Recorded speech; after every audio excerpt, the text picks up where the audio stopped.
السلام علیکم ورحمۃ اللہ وبرکاتہ۔ عزیز طلباء و طالبات، آپ نے اس سے پہلے تمہیدی ویڈیو دیکھا اور سبق کی بلند خوانی سماعت کی۔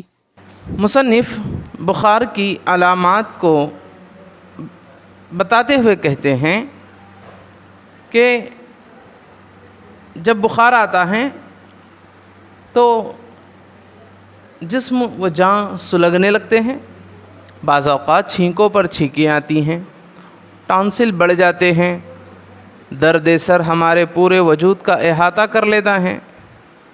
تب ہمارے آس پاس موجود لوگ چونک پڑتے ہیں، دوڑے دوڑے آتے ہیں، خیریت دریافت کرتے ہیں۔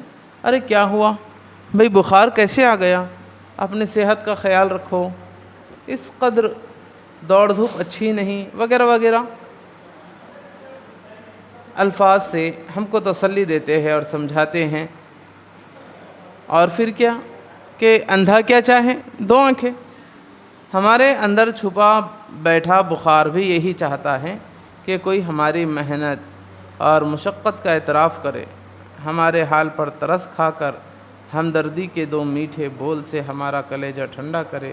عام حالت میں یہ ساری فضا مفقود تھی، یعنی عام حالات میں کوئی ہمارے اندر کی صلاحیتوں کو ہمیں نہیں بتاتا تھا، کوئی ہمارے اندر کی صلاحیتوں کو نہیں سراہتا تھا، لیکن آج بخار نے ان کو بھی ہماری صلاحیتوں کا اعتراف کرنے کی اور ہماری صلاحیتوں کا معترف بنا دیا۔ بخار کے آتے ہی موسم بدل جاتا ہے،